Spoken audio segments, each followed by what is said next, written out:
Shalom, Om Swastiastu, Namo Buddhaya, Salve, salam kebajikan, selamat siang dan salam sejahtera untuk kita semua. Alhamdulillahi Rabbil Alamin, wassalatu wassalamu ala asrafil anbiya'i wal mursalin, Sayyidina Muhammadin wa ala alihi wa sahbihi ajma'in. Rabbi sahli sadri wa yassir li amri wahlul uhdatan min lisani yafqahu qawli. Amma ba'du. الله من الشيطان الرجيم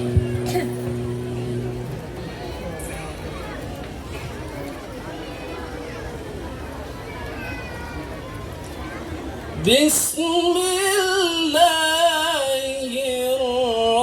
الرحمن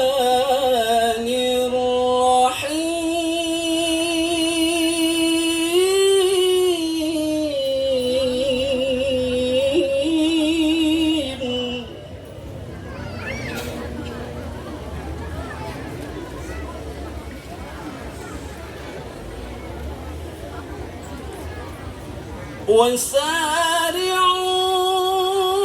وسارعوا إلى مغفرة من ربكم وجنة عرضها السماوات والأرض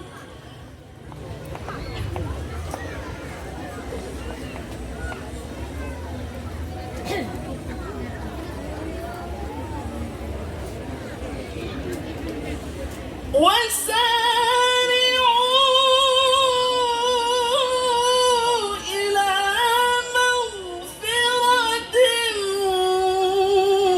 من ربكم وجنة عرضها السماوات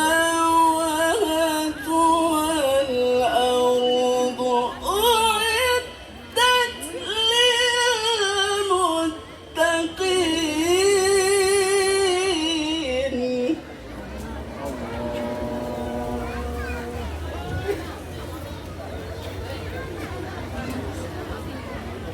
الذين ينفقون في السراء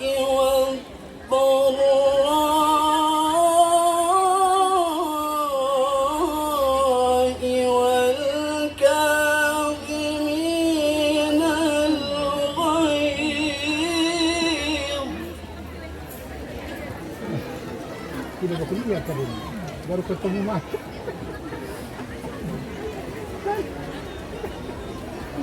Sini, di sini, sini.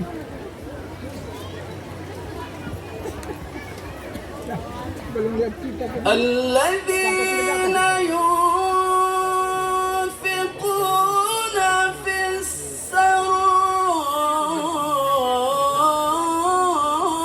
السراء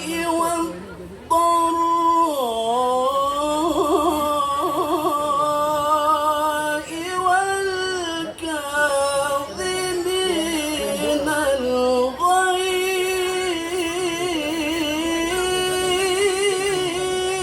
الغيظ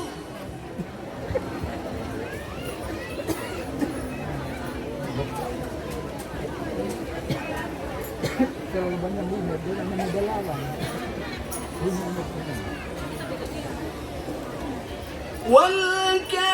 والكاظمين الغيظ والعافين عن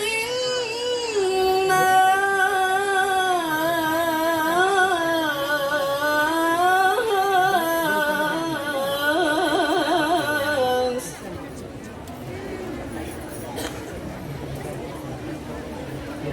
sudah diteruskan. والله يحب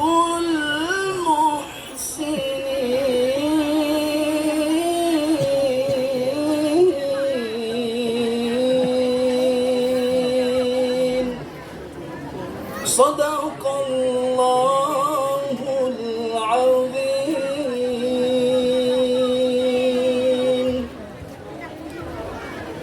Aku berlindung diri kepada Allah dari godaan syaitan yang terkutuk dengan menyebut nama Allah yang Maha Pengasih lagi Maha Penyayang.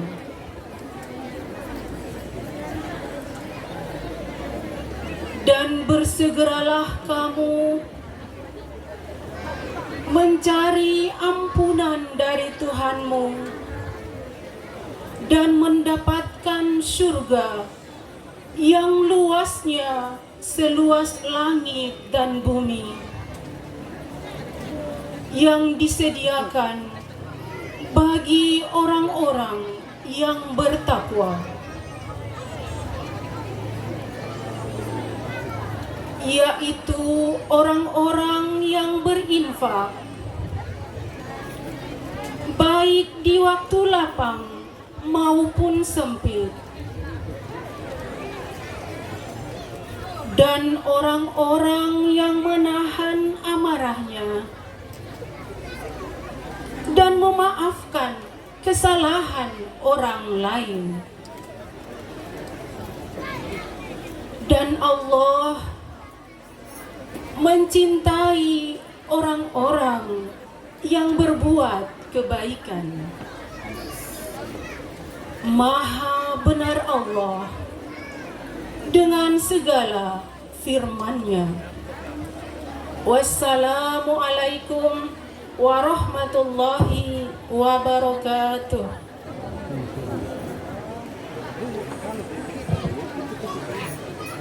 Assalamualaikum warahmatullahi wabarakatuh.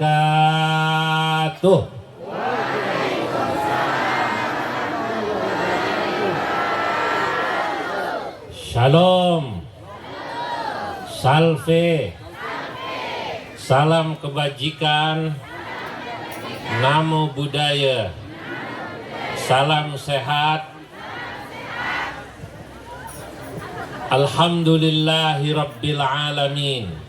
Wassalatu wassalam ala ashrafil anbiya wal mursalin wa ala alihi wa sahbihi ajma'in, amma ba'du. Yang saya muliakan Bapak Bupati Sumba Tengah beserta jajarannya, juga Bupati 3 kabupaten yang lain, Sumba Barat, Barat Daya, Sumba Timur atau yang mewakilinya, anggota Forkomimda yang hadir, Bapak Kapolres, Bapak Dandim atau yang mewakilinya, para tokoh agama, wabil khusus Bapak Kakanwil Kemenak Nusa Tenggara Timur beserta rombongan dengan Kepala Kemenak dari 4 kabupaten yang beliau bawa pagi hari ini. Begitu juga yang saya hormati Ketua Umum Sinode GKS dan tokoh-tokoh agama yang saya mohon maaf tidak bisa menyebut satu persatu namanya. Pantun saya tolong didengar. Pergi ke Alor beli kenari, pergi ke Sumba naiklah kuda. Pak Haji Maskur hebat sekali, sastranya indah tiada dua. Pulau Sumba alamnya bagus, hawanya sejuk, jalannya mulus. Sumba Tengah bupatinya Paulus, manis orangnya, hatinya tulus. Naik pesawat ke Tambolaka, halal bihalal diwai bakul. Terima kasih untuk Kanwil Kementerian Agama, kerukunan mari kita jaga dan kita pikul. Tidak kalah sama syairnya, pantunnya Pak Maskur. Saudara-saudara para hadirin yang dimuliakan Allah, pada kesempatan pagi siang hari ini saya bergembira dapat hadir pada acara Halal Bihalal Akbar se-Pulau Sumba yang diadakan di Kabupaten Sumba Tengah. Ini kali pertama saya hadir di Pulau Sumba atas izin wasilah Menteri Perhubungan yang langsung menghubungi saya, yakni Ketua PWNU Kiai Puamonto. Ini Menteri Perhubungannya. Alhamdulillah saya hadir di sini sejak tadi malam. Pak Bupati, Bu Ratu, serta semua, saya bergembira. Kalau kata Pak Maskur tadi, kerukunan beragama di sini tiada duanya dan tolong disampaikan ke pusat, maka apa yang beliau sampaikan insya Allah akan saya ceritakan di mana saya bisa hadir berbicara. Karena memang bapak-bapak, ibu-ibu, negara kita ini adalah tergantung daripada masyarakatnya. Dalam ungkapan bahasa Arab ada ungkapan yang berbunyi al-iyal surah musagharah minal mujtama wal mujtama surah musagharah minal sya'bi wal watan. Kehidupan rumah tangga itu adalah miniatur kehidupan masyarakat. Kehidupan masyarakat adalah miniatur daripada kehidupan berbangsa dan bernegara. Saya tadi dibisiki Bapak Kakanwil, itu Pak Maskur kasih Kementerian Agama bidang haji, betul ya? Muslim, kakaknya Katolik, betul ya? Tapi bisa hidup rukun. Ini contoh kehidupan kerukunan di rumah tangga, satu saudara bisa rukun. Begitu juga sekarang ini saya lihat langsung dengan mata kepala saya sendiri, hadir di sini pada acara Halal Bihalal ini, seluruh umat beragama yang ada di Sumba, yang Muslim, yang Katolik, yang Kristen atau Protestan, semua kumpul, termasuk mungkin yang aliran kepercayaan. Insya Allah dengan kita bisa rukun seperti ini masyarakatnya, negara yang kita cintai juga akan hidup rukun dan damai. Hadirin yang dimuliakan Allah, banyak orang bertanya, kenapa Indonesia ini yang beragam kok bisa tetap bersatu dalam NKRI, Negara Kesatuan Republik Indonesia? Saya jawab, Bapak Bupati, Ibu Bapak yang saya hormati, karena Indonesia itu memiliki kearifan lokal yang banyak, yang bisa dijadikan jembatan komunikasi antar masyarakatnya, antar anak bangsanya, antar umat beragamanya. Salah satu jembatan itu adalah ya ini halal bihalal. Halal bihalal ini mempertemukan kita semua. Sehingga ketika kita kumpul kita tahu, yang Muslim tahu kalau NU dan Muhammadiyah itu saudara, sama-sama saudara seagama. Betul apa tidak? Loh, NU sama Muhammadiyah itu bedanya tipis kok. Satu kunut, satu tidak kunut. Betul? Tidak banyak Pak Bupati. Satu terawihnya berapa rakaat? 11, yang satu 23. Tapi ya tidak perlu diributkan. Karena rakaat sholat fardunya masih sama, kiblat sholatnya masih sama, hajinya masih sama, bukan ke Pulau Alor tapi ke Mekah. Betul apa tidak? Sama Pak. Malah kadang-kadang ini saya mau cerita rahasia, jangan ngomong-ngomong ya Bu. Jangan ngomong-ngomong Pak. Kadang-kadang itu NU yang baru di kota itu tarawihnya mirip Muhammadiyah. Tetap 23 rakaat tapi di korting 60% jadi 11 rakaat. Dulu almarhum Gus Dur, guru bangsa kita, Ki Haji Abdurrahman Wahid, itu diminta oleh Pak Harto. Pak Harto presiden kita. Kata Pak Harto, Gus, saya mau bikin taraweh di Cendana. Dulu tempatnya Pak Harto di mana? Cendana. Mohon dikirim imam dari NU, Gus, katanya. Minta imam sholat Pak Harto itu kepada Gus Dur untuk sholat di Cendana. Kata Gus Dur, Pak Harto, ini mau NU yang lama apa NU yang baru? Imamnya. Pak Harto bingung, Pak. Pak Harto kan tentara lama gitu, tidak aktif di organisasi keislaman. Balik bertanya kepada Gus Dur, yang dimaksud NU yang lama dan yang baru itu bagaimana, Gus? Kalau NU lama itu yang di kampung-kampung itu tarawihnya 23 rakaat, Pak. Kalau NU yang baru biasanya itu yang di kota-kota 11 rakaat. Kalau gitu saya NU baru saja, kata Pak Harto. Apalagi saya sudah tua. Kalau 23 rakaat berat saya. Lah, coba bayangkan, indah sekali hidup itu. Orang itu kalau yang tidak paham, ya begitu, seringkali ribut. Tapi kalau yang ilmunya cukup, apalagi sering ketemu silaturahim, maka insya Allah kita tidak perlu ribut.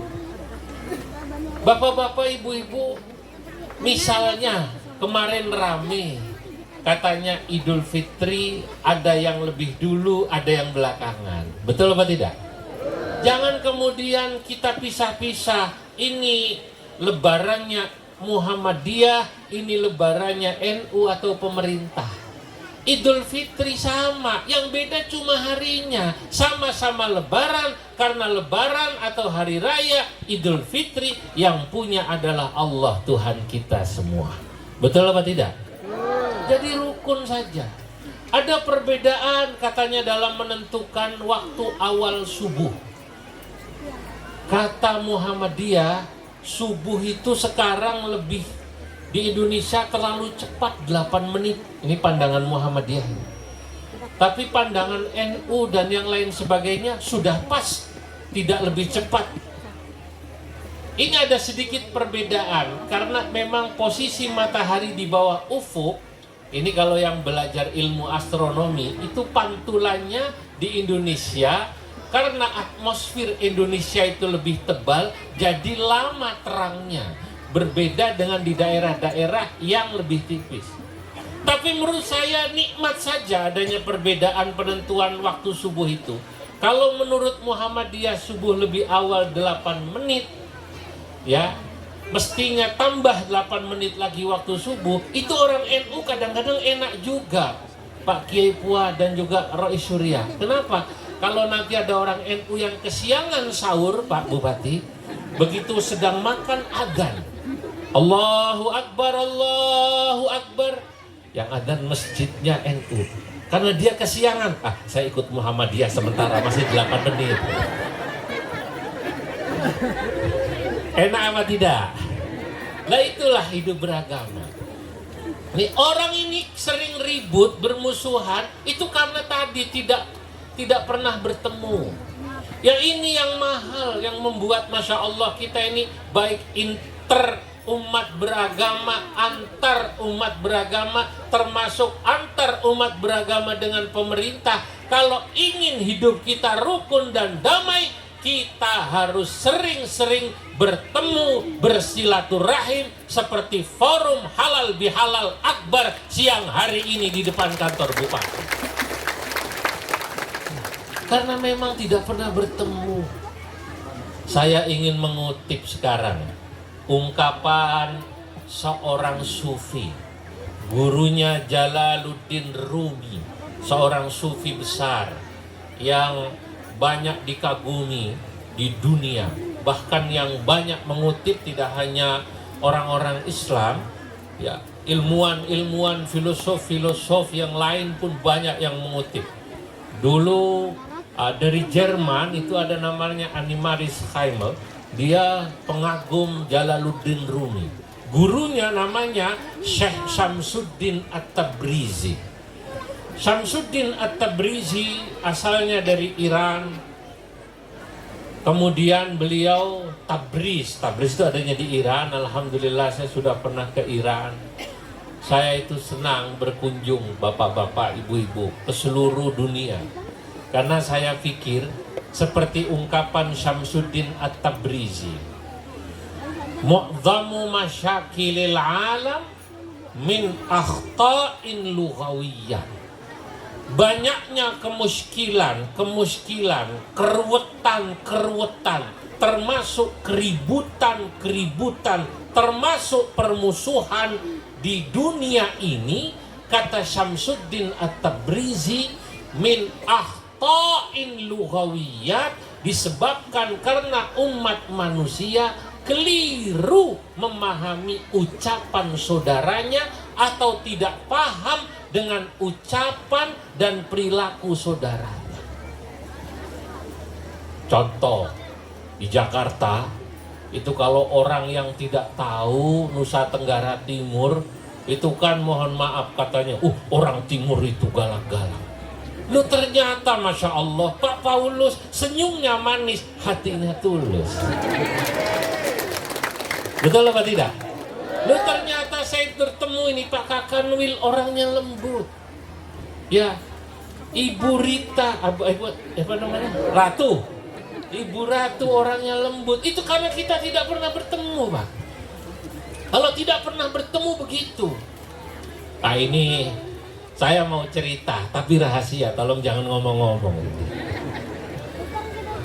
Tahun 70-an. Ini yang cerita paman saya, Pak Wapres Kiai Haji Ma'ruf Amin, itu paman kakak ibu saya beliau. Nah, tahun 70-an, beliau ini sudah jadi anggota DPR dari tahun 71. Waktu itu partainya Partai NU. Itu cerita, orang NU dan Muhammadiyah saja, kalau jarang bertemu, itu menganggap yang satu seperti bukan seagama atau bahkan bukan sama seperti dia. Sehingga kita tahu Pak, kalau Jawa Timur itu kan mayoritas NU. Kuat NU di Jawa Timur. Itu sama seperti kuat Muhammadiyah di Padang. Saya sering bilang, kalau di Padang, Sumatera Barat, orang NU jangan sekali-kali nyalon bupati. Pasti kalah, yang menang pasti Muhammadiyah. Betul apa tidak? Ya. Tapi begitu sebaliknya, kalau di Jawa Timur orang Muhammadiyah, nah di NU, maaf di Jawa Timur NU mayoritas, saking kuatnya NU, gubernurnya NU, bupatinya NU, wali kotanya NU, kepala desanya NU, pangdamnya yang dikirim biasanya NU, begitu juga Kapolda yang dikirim, Kapolres yang dikirim, begitu biasanya NU. Saking kuatnya NU di Jawa Timur, di terminal, di stasiun, konon katanya, benar apa tidak, copetnya saja NU.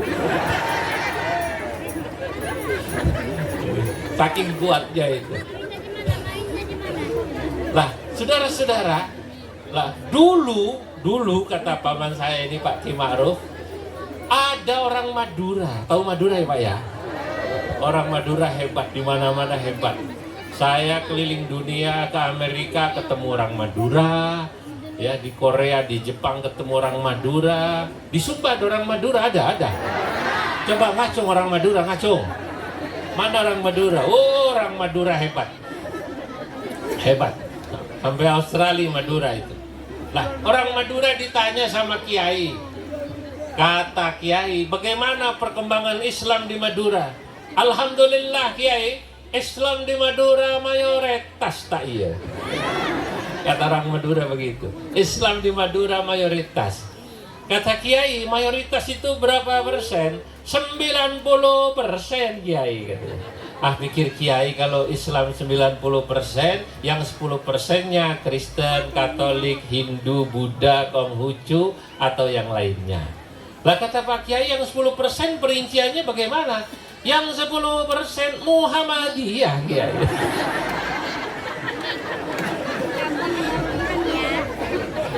Repot ini, repot. Kenapa bisa begini? Tahun 70-an mungkin belum pernah ada silaturahim halal bihalal akbar seperti yang diadakan di Sumba. Andai kata waktu itu di Madura ada acara semacam ini, mereka biasa bertemu. Oh, ternyata NU dan Muhammadiyah saudara-saudara seagama. Betul apa tidak? Nah, kalau di Sumba ditingkatkan, oh ternyata Pak Bupati, Ibu anggota Dewan, ternyata Pak Pastor, pendeta, atau saudara saya yang lain, ini juga saudara sama-sama sebangsa setanah air, saudara sama-sama cucunya Adam dan Hawa, saudara-saudara. Ini kalau orang sering silaturahim.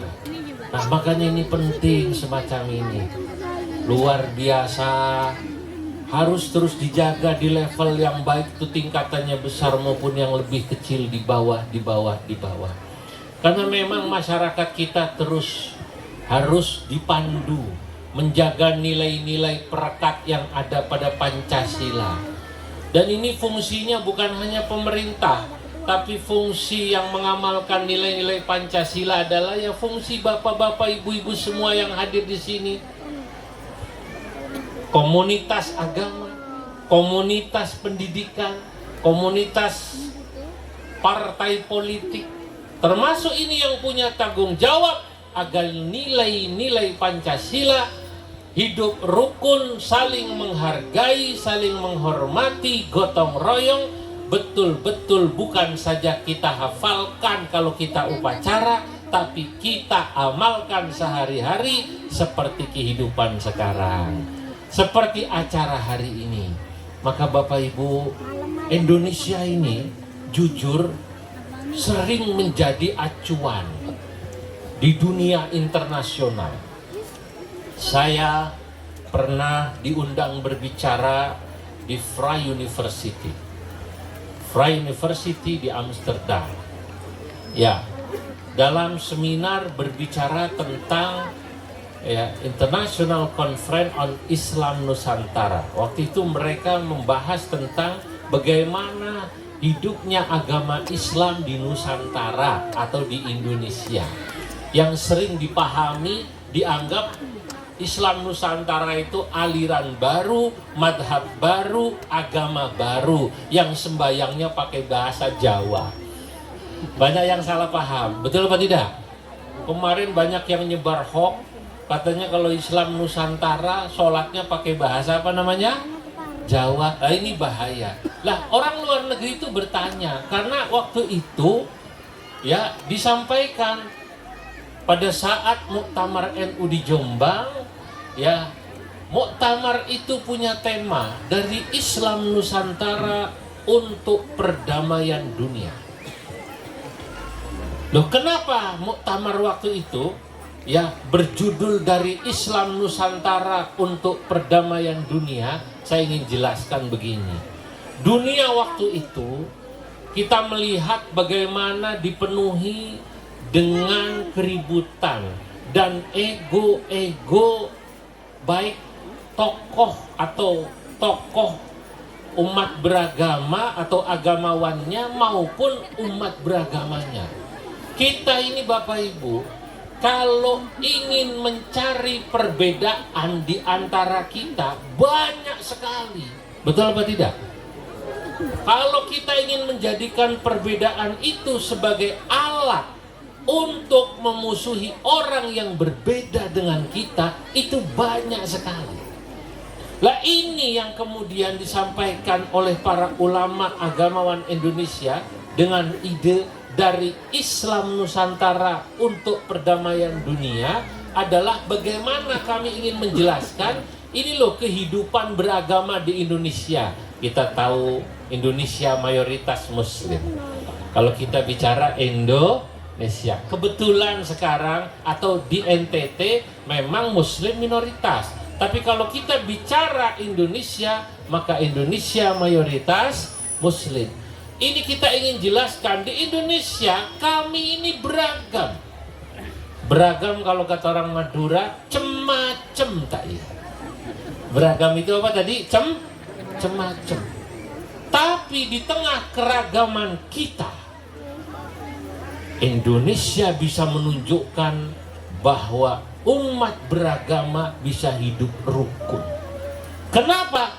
Karena Indonesia, kata Gus Dur, punya satu forum yang membuat mereka rukun, walaupun sesungguhnya variabel atau unsur-unsur yang membuat mestinya umat ini atau bangsa ini pecah banyak. Kalau kita mau bicara di Indonesia ini mau pecah, gampang Pak.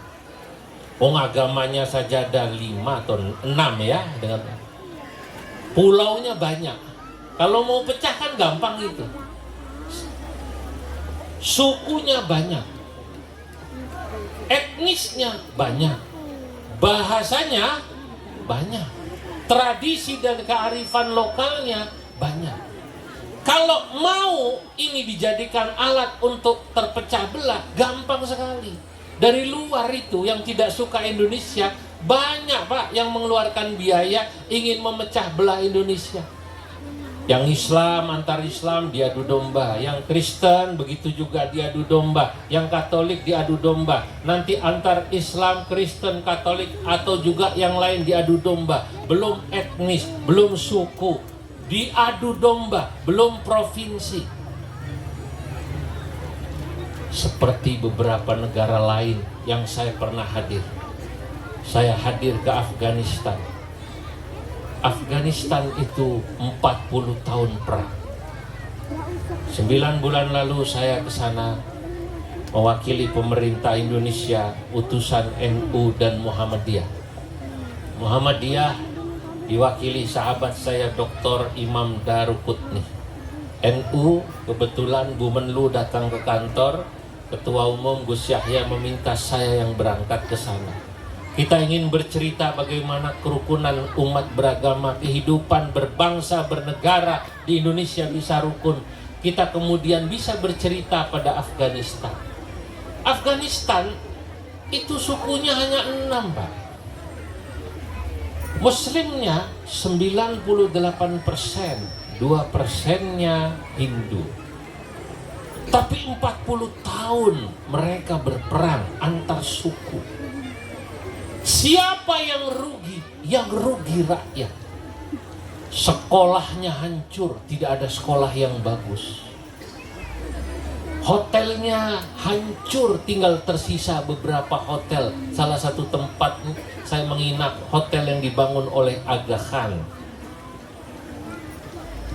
Bangunan-bangunan hancur. Mereka bertanya, bagaimana kok Indonesia bisa utuh, negara besar dengan umat yang tadi beragam?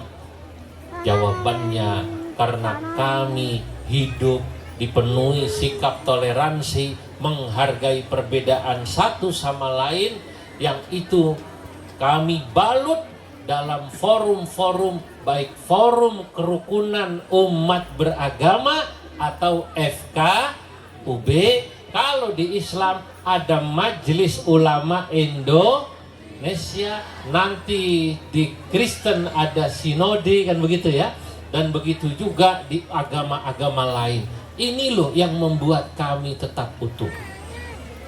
Dalam bahasa lain, kalau Gus Dur dulu pernah bilang, Indonesia itu sebenarnya gampang kok. Kalau kita ribut itu diselesaikannya sederhana, cukup dengan komunikasi. Cuma komunikasi ini dalam bahasa Gus Dur berasal dari 3 bahasa. Komunikasi itu maknanya 3. Pertama, come. Come dari bahasa Inggris, Bu Ratu, artinya datang. Kita itu kalau ada kesalahpahaman, kalau ada ribut, permusuhan, asal come mau datang, maka biasanya insya Allah masalah selesai. Betul apa tidak? Kedua, muni. Muni dari bahasa Jawa. Muni dalam bahasa Jawa, Pak Bupati, Bu Ratu, itu artinya bicara. Datang, come, muni, bicara. Baru yang ketiga, kasih. Kasih dalam bahasa Indonesia mengasihi. Kalau Anda mau datang lalu ngobrol, lalu mau mengasihi, memberi sesuatu, sesuatu itu ya maaf, sesuatu itu rasa cinta, maka insya Allah apapun permasalahan yang Anda hadapi bisa diselesaikan. Indonesia masyarakatnya senang komunikasi, senang datang, senang bicara, silaturahim, dan senang saling memberi cinta dan kasih apa yang mereka miliki, maka insya Allah kita akan selalu rukun dan damai. Nah, ini mahal, Pak. Hadirin, maka dulu Pak Wapres didatangi oleh rombongan tokoh-tokoh agama dari Timur Tengah. Beliau juga didatangi oleh sutradara dari Italia yang ingin memotret bagaimana kehidupan beragama di Indonesia. Sama seperti yang kemudian saya lakukan saat saya ke Belanda tadi, menceritakan tentang bagaimana kehidupan beragama di Indonesia. Sutradara ini oleh Pak Kiai Ma'ruf Amin, oleh Pak Wapres suruh jalan keliling Indonesia. Coba saudara datang ke Banten. Di Banten ada satu aliran kepercayaan minoritas kecil di sana, namanya suku Baduy. Apa namanya? Baduy. Dikelilingi umat Islam. Coba dilihat, itu Baduy minoritas. Kalau di sini apa tadi namanya Pak Kanwil? Marapu. Itu Baduy walaupun hidup di tengah mayoritas Muslim tidak ada yang mengganggu. Tradisinya, adatnya, budayanya, mereka bisa hidup tenang. Coba Anda nanti jalan ke Jawa Tengah, ada yang namanya Borobudur. Candi terbesar, candi Buddha terbesar di dunia. Apa namanya? Borobudur. Itu Borobudur adanya di tengah mayoritas Muslim. Tapi candi itu tidak ada yang mengganggu. Seperti yang terjadi di India. Di India itu ada masjid Muslim, ya masjidnya orang Islam dihancurkan sama orang Hindu di sana. Makanya nanti yang terjadi, orang Pakistan yang mayoritas Muslim, nanti kuilnya orang Hindu dihancurkan gantian. Kenapa? Balas dendam dengan negara sebelah. Berikutnya, kalau Anda nanti pergi ke Inggris atau nanti kemana, itu terjadi semacam itu, saling mengganggu. Di Indonesia, kata Pak Kiai Ma'ruf, coba Anda ke Borobudur, Borobudur tetap tegak. Mainlah ke Tengger, Tengger minoritas Hindu, ada di kawasan mayoritas Muslim, tidak diganggu. Lah, sekarang kalau sutradara ini ketemu saya suruh mainlah ke Sumba. Nanti Anda akan lihat minoritas Muslim dijaga oleh mayoritas non-Muslim yang ada di Pulau Sumba. Betul apa tidak? Indah apa tidak kira-kira? Nah ini mahal, Pak. Loh, kita ini sudah diajarkan seperti ini. Ini mahal. Ini bukan basa-basi. Itu kenapa saya kebetulan dari Nahdlatul Ulama, saya mau cerita, banyak orang salah memahami apa yang dilakukan oleh Banser. Nanti ada Natalan, dia menjaga gereja di sana, yang Natalan. Nanti kalau ada acara Hari Besar Waisak, begitu juga Hindu, mereka yang jaga. Begitu juga kalau Imlek, yang jaga siapa? Banser. Orang yang tidak paham bertanya, loh Banser itu mestinya menjaga pengajian, kenapa menjaga Natalan, kenapa menjaga Waisak dan lain sebagainya. Loh, mereka tidak paham.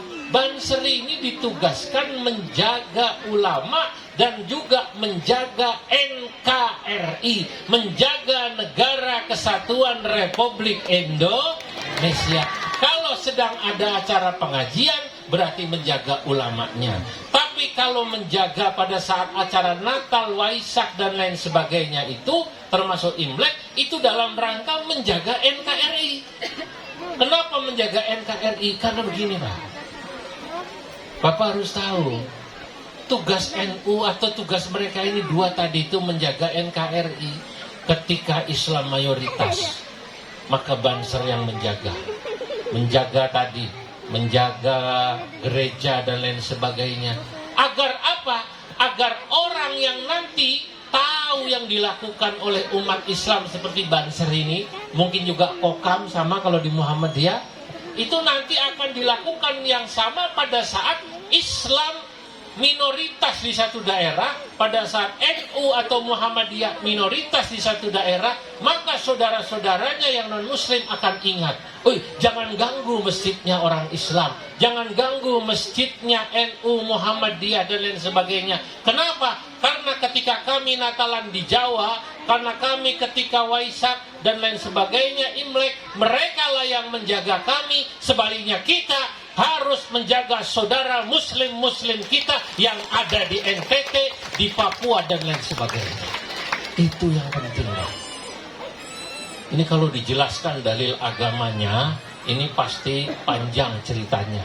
Tapi saya ingin menjelaskan begitulah cara berpikirnya. Kalau hidup saling menjaga, yang mayoritas mengayomi yang minoritas, dimanapun yang minoritas menghormati yang mayoritas, maka hidup kita akan indah, dipenuhi dengan kerukunan dan kedamaian. Betul? Nah, berikutnya Bapak Ibu, mari sama-sama kita jaga suasana yang sudah kondusif ini.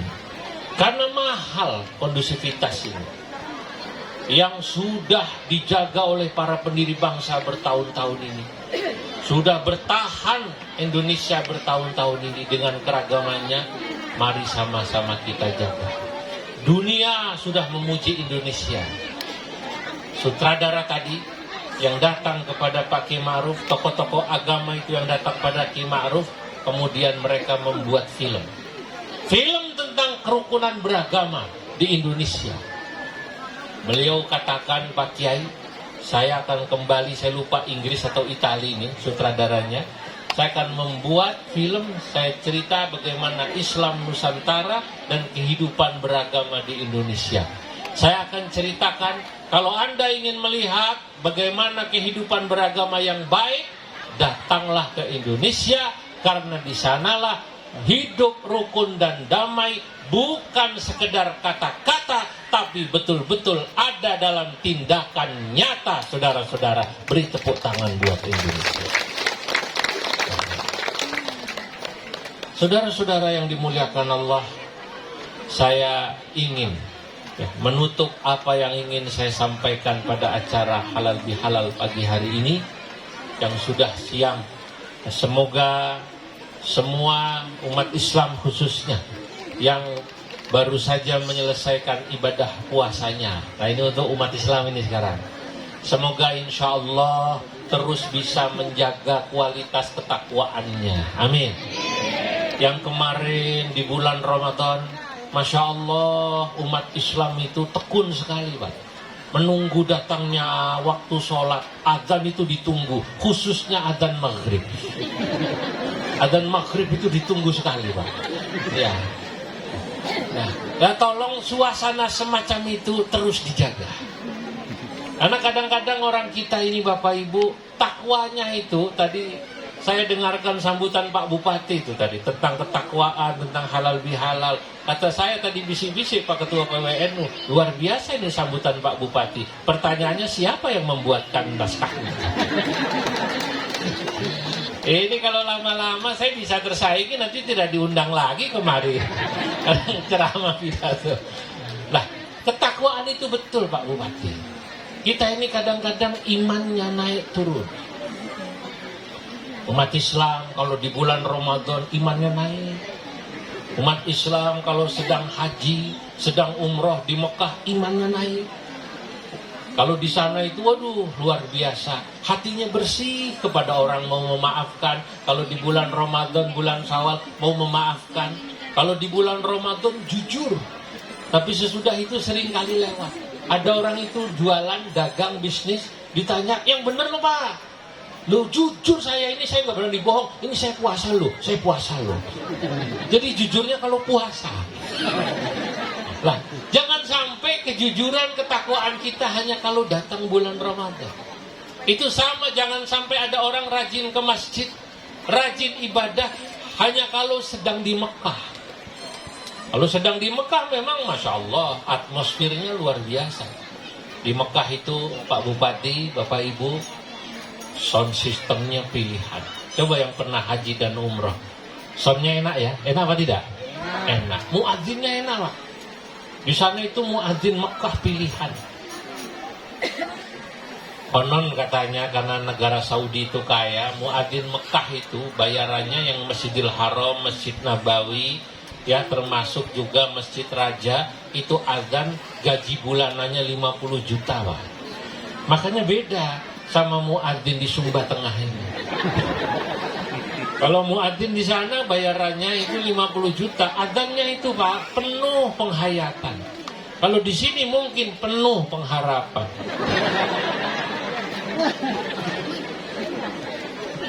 Yang mendengar itu sampai menangis. Allahu Akbar, Allahu Akbar, Allahu Akbar, Allahu Akbar. Nangis itu. Tapi memang bukan hanya muadzinnya, suasana masjidnya juga nikmat. AC-nya indah, Masjidil Haram itu. Wah, masjidnya indah, sejuk, betul apa tidak? Belum lagi imamnya. Oh, Imam Sudes. Itu gajinya Pak, 1 bulan 500 juta. Makanya sholat itu kalau terawih di sana walaupun 1 juz pada saat Ramadan Pak Bupati, 1 juz tidak ada lupanya. Karena imamnya itu sudah terpenuhi kebutuhannya. Begitu takbir khusyuk, Allahu Akbar, 500 juta. Khusyuk.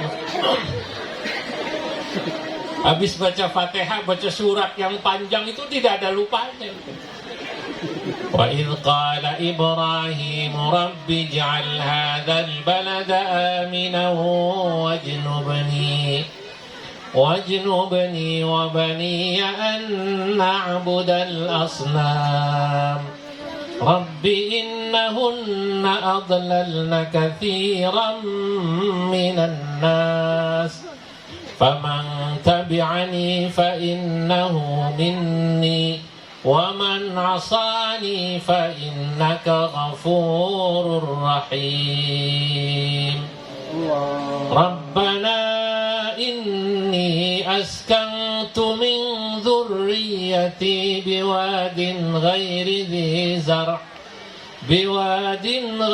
dhi zar'in 'inda baitikal muharram. Nikmat sekali Pak. Lah, tapi apakah kenikmatan beribadah ini hanya ingin kita rasakan pada saat kita Ramadan saja? Pertanyaannya.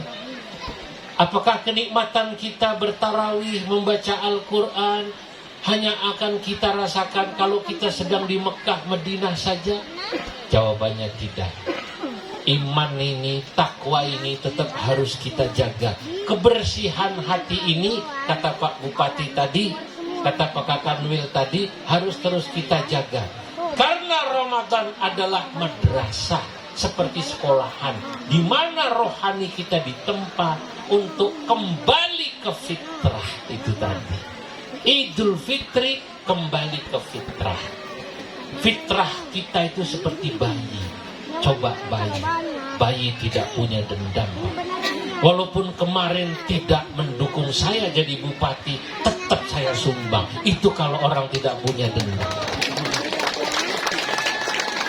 Walaupun kemarin ini tidak mendukung saya jadi anggota dewan, kalau saya hatinya bersih, tetap saya bantu. Itu namanya tidak punya dendam. Kalau kemarin belum membantu saya, tidak masalah. Manusia itu tahu sama orang yang berbuat baik pada dirinya. Betul apa tidak? Itu Pak. Kadang-kadang kita dendamnya luar biasa. Ada orang Masya Allah padahal puasa tiap tahun, tapi kalau sudah benci sama orang, dendam sama orang, 2 kali pilkada, 2 kali pilpres, tidak hilang-hilang. Adakah yang begitu, ada atau tidak? Moga-moga di sini tidak ada. Nah, itu puasa tujuannya semacam itu. Nah, karena kalau kita kembali kepada fitrah, kita ini manusia. Kita ingat, tadi saya katakan, kita beda agama misalnya, tapi ternyata sama-sama Indonesia. Betul atau tidak? Sama-sama manusia. Kalau sudah bicara manusia, ini adalah level yang paling tinggi. Gus Yahya menyampaikan, ketua umum kami, di forum di mana-mana termasuk di luar negeri. Saat ini kalau kita mau bicara perdamaian dan kerukunan, maka tidak ada kata lain yang harus kita bicarakan adalah kemanusiaan. Sebab kalau kemanusiaan menang, NU menang, Muhammadiyah menang, Islam menang, Kristen menang, Katolik menang, Marapu menang, Buddha, Hindu menang. Karena apa? Karena manusia dasarnya adalah saling mencintai dan menyayangi kepada sesama atas dasar kemanusiaan. Tadi malam saya bicara, Pak. Ada orang jatuh, naik motor kecelakaan. Mau menolong, jangan tanya dulu apa agamanya. Siapa dia? Islam. Biar saja, tunggu ketua PWNU yang nolong. Ketua PWNU-nya di Kupang, Pak. Begitu ada yang jatuh di kampung Islam, begitu dilihat siapa itu? Kristen. Biarlah dia itu. Tunggu orang Kristen. Yang Kristen begitu juga. Begitu di kampung Kristen, ada Katolik yang jatuh, pakai ditanya, siapa yang jatuh? Katolik. Biarlah itu orang Katolik yang nolong. Tak perlu begitu. Islam juga begitu. Begitu ada orang Islam jatuh, pakai ditanya, sampean ini Islam? Islam, Pak. Benar? Benar. NU apa Muhammadiyah? NU, Pak. Benar? Benar. NU-nya PKB apa P3?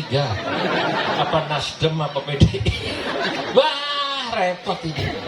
Tolonglah mereka sebagai manusia. Kalau sudah manusia indah, Pak. Saya melihat betul bagaimana kemanusiaan saat saya ke Amerika. Itu gereja, itu kalau bulan Ramadan ada yang menyiapkan itu buka bersama. Yang gak kebagian tempat sholat Jumat dikasih tempat, yang tidak punya tempat untuk istirahat dikasih. Begitulah hidup. Sebaliknya ketika Islam mayoritas, misalnya di Saudi, itu non-muslim yang ingin membangun tempat ibadah dikasih tempat juga.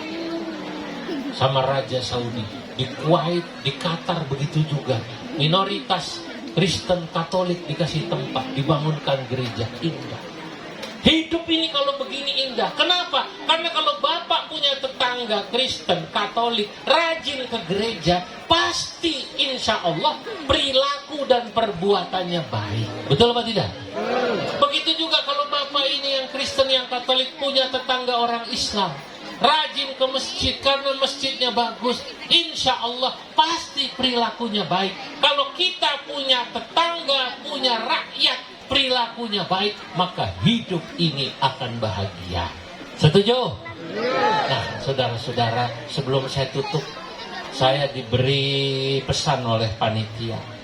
Masjid tertua di Sumba, namanya Masjid Al-Jihad Mananga Mamboro, Sumba Tengah ini sedang dibangun, Pak. Sedang dibangun, belum selesai. Ini yang hadir banyak ini, Pak, yang hadir banyak. Ya.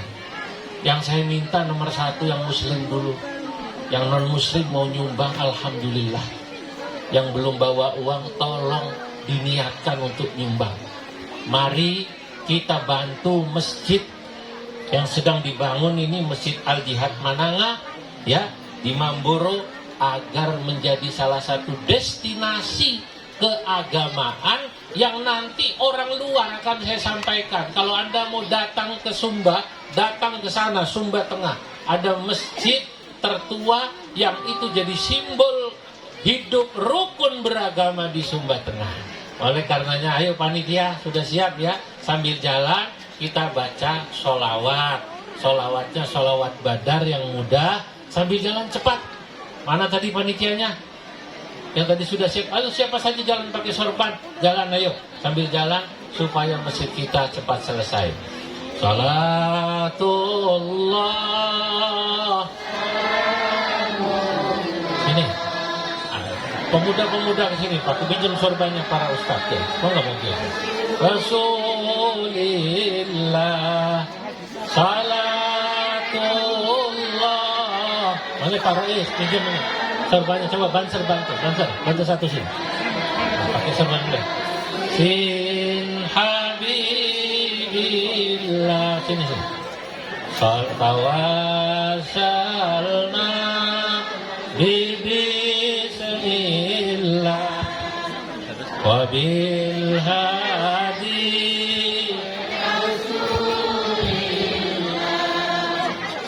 wa kulli mujahidin lillah bi ahlil bad ilahi sallimil ummah minal afati wan niqmah wa min hammin wa min ghummah bi ahlil bad ya Allah. Salatullah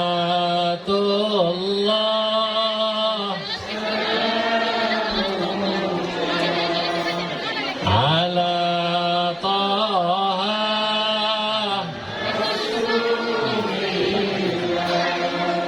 salatullah salamullah ala yasin habibillah. Saudara-saudara, sambil jalan silahkan yang mengumpulkan dana. Saya ingin menutup ceramah saya dengan permohonan maaf dan terima kasih kepada para pihak atas acara yang indah pada siang hari ini. Wabil khusus Bapak Bupati Sumba Tengah, Pak Paulus beserta Ibu, ya juga Pak Kakanwil beserta jajaran, juga para majelis agama yang hadir, Ketua Sinode, juga semua anggota Dewan yang hadir. Saya mohon maaf tidak bisa menyebut satu persatu namanya. Sekian dari saya, nanti doanya biar ditutup oleh Rais Surya Ketua PWNU. Sekian dari saya. Wallahul muwaffiq ila aqwamit thoriq. Wassalamualaikum warahmatullahi wabarakatuh.